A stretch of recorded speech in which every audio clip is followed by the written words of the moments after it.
Steve Smith और Travis head के शतक ने ऑस्ट्रेलिया को इतनी मजबूत स्थिति में ला करके खड़ा किया है गाबा टेस्ट में कि इंडिया को बहुत अच्छी मतलब बहुत बहुत बहुत अच्छी बल्लेबाजी करनी पड़ेगी, तब जाकर के इंडिया इस टेस्ट मैच में कहीं दिखेगी।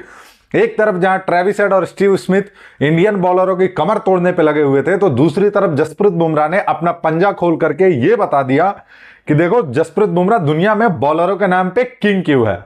तो आइए दोस्तों बात करते हैं इंडिया वर्सेज ऑस्ट्रेलिया के थर्ड टेस्ट मैच के डे 2 की बात। आज का खेल सुबह शुरू हुआ और सुबह शुरू होते होते ही 17वें ओवर में उस्मान ख्वाजा को चलता किया जसप्रीत बुमराह ने, उसके बाद नेथन मैक्सवेनी को चलता किया, उसके बाद मार्नस लबुशेन को नीतीश रेड्डी ने चलता किया। 76 रन पे 3 विकेट के बाद आते हैं ट्रेविस हेड और स्टीव स्मिथ। इन दोनों के बीच में एक बहुत बड़ी पार्टनरशिप होती है 241 रनों की। ये चौथी ऐसी पार्टनरशिप है गाबा में जो 200 प्लस की है। पिछली तीनों पार्टनरशिप भी 200 प्लस की रही है और तीनों के तीनों ऑस्ट्रेलियंस के नाम रही है, चौथी भी ऑस्ट्रेलियंस के नाम गई है। आज का खेल खत्म होते होते 101 ओवर में 405 7 विकेट के नुकसान पर ऑस्ट्रेलिया बना के गई है। एलेक्स कैरी नाबाद 45 रन बना करके नाबाद लौटे हैं, मिचेल स्टार्क 7 रन बना करके नाबाद लौटे हैं। ट्रेविस हेड ने क्या तोड़फोड़ बल्लेबाजी करी, 160 गेंदों में 152 रन बना करके इंडियन बॉलरों की कमर तोड़ दी। मतलब यार ऐसा लग रहा था ना कि मैं मैच देख रहा था, सुबह सुबह जग के मैं डेली मैच देख रहा हूं। मैं जैसे आप सभी को बताया था कि आधा घंटा 45 मिनट खेल एक्सटेंड हुआ है, तो 5:50 की जगह 5:20 पे खेल शुरू हुआ है। और ये ट्रेविस हेड जो बंदा है भाई साहब, ये कुट पड़ा है, ये कुट पड़ी है, मतलब इतना मारा है इंडियन गेंदबाजों को कि पूछो मत, छक्के छोड़ा दिए उसने। मैं बता रहा हूं रविंद्र जडेजा और नीतीश कुमार रेड्डी 25 ओवर में इन दोनों के 100 रन बनाए हैं स्टीव स्मिथ और ट्रेविस हेड ने। सोचो किस लेवल की बल्लेबाजी करी है इस बंदे ने। ट्रेविस हेड मतलब इंडिया के लिए एक सरदर्द बन चुका है, हेडक बन चुका है कि कैसे आउट किया जाए। इंडियन बॉलरों के पास कोई भी ऑप्शन ही नहीं था। जहां पुरानी गेंद से पार्टनरशिप लगनी शुरू हुई थी, वहां अगर 1 या 2 विकेट टीम इंडिया को मिल जाता तो इतना बड़ा जो 405 रनों का जो स्कोर खड़ा किया ऑस्ट्रेलिया ने, वो शायद नहीं होता। लेकिन पुराने गेंद से 40 ओवर खेलने के बाद ऑस्ट्रेलिया के एक भी बल्लेबाजों को आउट करने में नाकाम रहे इंडियन बॉलर। खैर आकाशदीप ने काफी अच्छी बॉलिंग करी, बट वो कहावत है ना कि जब किस्मतियों गांडू तो क्या करेगा पांडु। भाई साहब आकाशदीप ने अपनी पूरी जी जान झोंक दी, पूरा मेहनत किया, बॉलिंग भी काफी खतरनाक कर रहे थे। ऐसे लग रहा था ट्रेविस हेड जिस तरीके से स्टांस लेकर के खेल रहे थे, लग रहा था कि अब आउट हो जाएंगे, तब आउट हो जाएंगे। लेकिन वही जब किस्मत खराब हो तो आप कुछ नहीं कर सकते हो। इतनी अच्छी इतनी शानदार गेंदबाजी करने के बाद भी आप अगर विकेट लेस जाते हो तो बहुत बड़ा दुख का बात होता है और उसमें धैर्य बनाए रखना जरूरी है। तो एक चीज तो है कि भाई आकाशदीप ने टोटल 25 ओवर गेंदबाजी करी, 25 ओवर में मात्र 78 रन दिए और 5 ओवर मेडन डाला उन्होंने। कहीं भी अपना धैर्य नहीं खोया और जिस टप्पे पे गेंदबाजी कर रहे थे 4 और 6 मीटर की लेंथ को वो पकड़ के रखे थे कंसिस्टेंटली, एक ही जगह पे अपने गेंदबाजी करते चले गए। होता है कभी कभी आपका दिन अच्छा नहीं हो तो विकेट नहीं मिलता है। आते हैं बात करते हैं जसप्रीत बुमराह के ऊपर। तो भाई साहब जसप्रीत बुमराह अभी दुनिया के तीनों फॉर्मेट के किंग है। हाँ जी, शोएब अख्तर कह रहे थे कि जसप्रीत बुमराह को टेस्ट से संन्यास ले लेना चाहिए। भोपाड़ी के तुम्हारे पाकिस्तानी क्रिकेटर नहीं है कि कभी संन्यास ले लेंगे फिर वापस आ जाएंगे, फिर संन्यास ले लेंगे फिर वापस आ जाएंगे। देखो भाई आप लेजेंड हो, लेजेंड ही रहो, गाली वाली खाने का काम मत करो और सजेशन मत दो। सजेशन अपने क्रिकेटरों को दो, वो क्या खेलते हैं क्या नहीं करते हैं उनको दो। हमें आपके सजेशन की जरूरत नहीं है, हमें पता है हमारा कौन सा खिलाड़ी कैसा खेलेगा कैसा नहीं खेलेगा। आ जाओ यार मैच पर बात करते हैं। Jasprit Bumrah legendary bowler team India के 25 ओवर में 7 मेडन 72 रन देकर के 5 विकेट लिया जसप्रीत बुमराह ने। 1 विकेट मोहम्मद सिराज के नाम भी आया, लेकिन थोड़े से महंगे साबित हुए। मात्र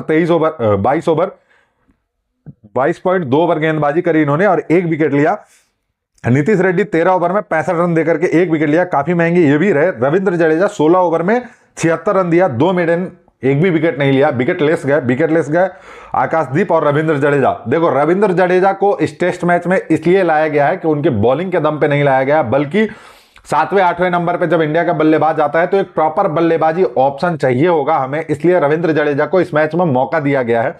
नहीं तो भाई साहब अगर बॉलिंग के लिए देखा जाता तो रविचंद्रन अश्विन थे, बॉलिंग कर लेते, लेकिन बॉलिंग करके लेते। बॉलिंग बहुत अच्छी करते हैं रविचंद्रन अश्विन भाई, 530 टेस्ट विकेट है, तो उनको ना देकर के तवज्जो रविंद्र जडेजा को सिर्फ इसलिए दिया गया कि रविंद्र जडेजा ठीक ठाक बल्लेबाजी कर लेंगे।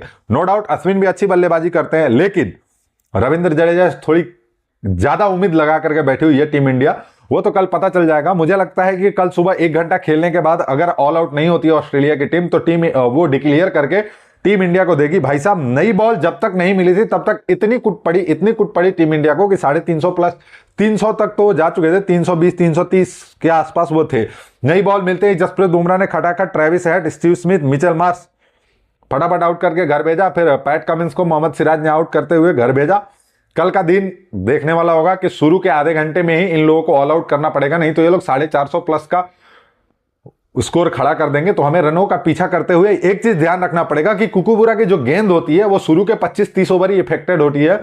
उसके बाद आप उस पर चाहे जैसे मन करे वैसे रन बनाओ, कोई दिक्कत नहीं है। हमने देखा भी ट्रेविस हेड जब बल्लेबाजी कर रहे थे, आड़ा टेढ़ा शॉट मार रहे थे, कोई दिक्कत नहीं हो रहा था, क्योंकि कुकुबुरा की गेंद जब 25-30 ओवर पुरानी हो जाती है तो उसकी सिलाई जो होती है, बॉल के ऊपर की जो सिलाई होती है वो दब जाती है, तो बॉल उस तरीके से स्विंग भी नहीं कर पाती है, या आप उसको ज्यादा इफेक्ट भी नहीं डाल पाती है मैच में। इसलिए इंडिया को बल्लेबाजी करते समय इस चीज का ध्यान रखना पड़ेगा, जैसे नेथन मैक्सवेनी और मार्नस लाबुशेन ने किया था कि ये लोग शुरू में 54 गेंदे 54 गेंदे मार्नस 55 गेंदे मार्नस लाबुशेन, 54 गेंदे उस्मान ख्वाजा और नेथन मैक्सवेनी 50 गेंद, इन तीनों ने 150 प्लस बॉलें खेल ली थी, इसलिए ताकि गेंद पुरानी हो जाए और आगे आने वाले बैटरों को मौका मिले, मतलब मजा आए और मदद मिले उनको खेलने के लिए, पूरी बल्लेबाजी के लिए मजा आए उनको।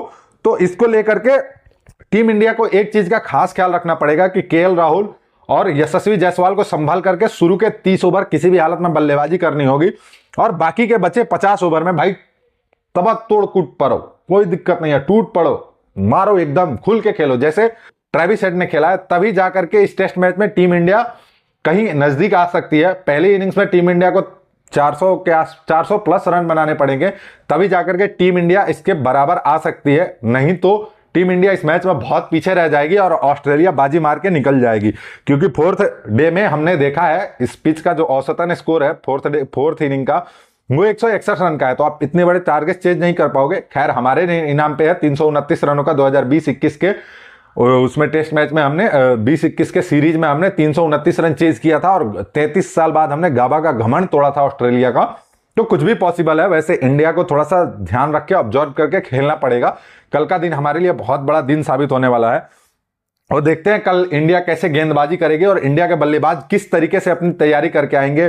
केएल राहुल, ऋषभ पंत तो ओपनिंग करेंगे ही करेंगे, साथ में शुभमन गिल नंबर 3 पे आएंगे। आप सभी को मैं बता दूं कि पिछला जो 2020-21 सीरीज का जो मैच हुआ था गाबा पे, तो सबसे ज्यादा सेकेंड इनिंग में शुभमन गिल का ही रन था, 91 शुभमन गिल का था और 89 ऋषभ पंत का था, जिसके बदौलत हमने मैच जीता था। तो ये दोनों एक्स फैक्टर साबित हो सकते हैं और यशस्वी जायसवाल जो नए हैं, उनकी टेक्निक जो नई है, उस टेक्निक के हिसाब से यहाँ पे उनको रन बनाने का मौका मिलेगा। थोड़ा समय बिताना पड़ेगा पिच पे, तो वो देखना पड़ेगा कैसे ये लोग क्या करते हैं और क्या नहीं करते हैं। आई होप आप सभी को मेरी वीडियो अच्छी लगी हो। वीडियो अगर अच्छी लगे तो वीडियो को लाइक कीजिए और चैनल को सब्सक्राइब कीजिए। मिलते हैं कल की वीडियो में, तब तक के लिए जय हिंद दोस्तों।